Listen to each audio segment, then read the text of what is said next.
Quentin Peel, who joins me now here at Westminster, who is an Associate Fellow at Chatham House. Good to see you, sir. Hi, Richard. What do you make of it? Well, I think he's going to survive badly, and he will be very badly damaged by this whole affair. What's a bad number in your view? I think anything more than 100 votes against him is actually not looking good. 100? You think that was many? Yeah, I think that would look pretty bad, because it would show that a really substantial chunk of his own party have lost faith in him. And I think they're reflecting what they're hearing on the ground, which is that there's a real backlash against the man who used to walk on water. Why is this? I mean, what has he done wrong? Everybody knew he was a bit of a lad and a chancer. Yeah, but I think that he's just gone on being in denial of when he's actually misbehaved. And it's just played, with COVID in the background, it's just played much worse than it would normally. So he's really, in a funny way, for a man who was so in touch with his electorate, he's no longer really in touch. He could have saved this, couldn't he? If he'd said, I'm really sorry. But all that nonsense about, well, it was a work event and it was cheese and wine and we didn't really do this and I only stayed for 5 minutes and there was only a birthday cake for a minute or two. I think he seriously has never actually recognised that he did wrong. He doesn't realise that, and he doesn't therefore understand this backlash, this loss of trust.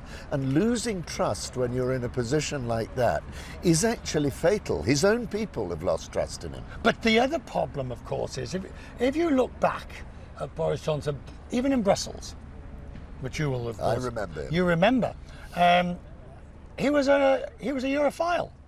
For the longest time, this was a man who was a Europhile.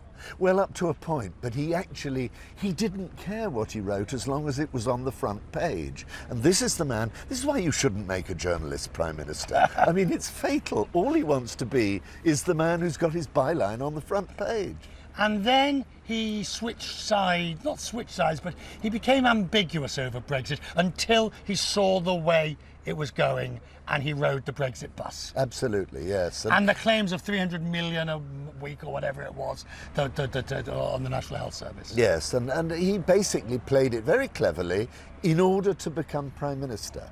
And the one person who I suspect may be rather enjoying his dilemma today is the person he replaced as Prime Minister, Theresa May. There was never any question of her integrity. No, with Theresa May. That's right. The votes of confidence were over her competence. Yeah, she was dull, but she was straight.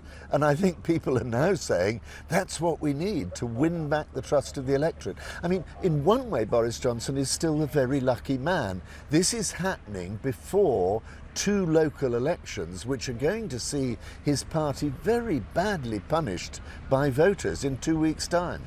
What are they being punished for? Accepting the old, I mean, Paul Scully, the MP minister who was here a minute ago, said, well, it's mid-term and we always, this always happens. And there's a certain truth in that. But what are they punishing them for? Well, the cost of living crisis is obviously huge. And I think people feel that Boris Johnson, with his sense of privilege, and his fellow members of the cabinet, don't really get how people are feeling the pinch. Very difficult. Let's take the Chancellor of the Exchequer, Rishi Sunak, whose family wealth is in the tens, if not hundreds of millions, and there have been some very serious, not allegations, but just weirdness.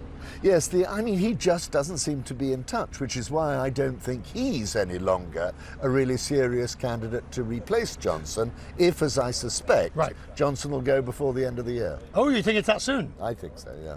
Now, how does that happen? So let's say he wins tonight, and he wins, but there's say 80 to 110 against him. So what happens after that? Well, I think that it starts a process of continual complaints from the backbenches against him, rebellions on the backbenches, and although he can't be challenged again. Well, the rules say he can't be challenged again, but this is politics. This is not regulations. They can change those rules and hold another vote. Everybody seems to think that actually is malleable. They can really? do it. They can, yes. They can do They it. could change the rules of this 1922 committee that represents all the Conservative members. If there's a real backlash against him and they don't believe he's going to be the winner that he was, then I think they'll find a way of moving him. Right, and if he goes, who takes over?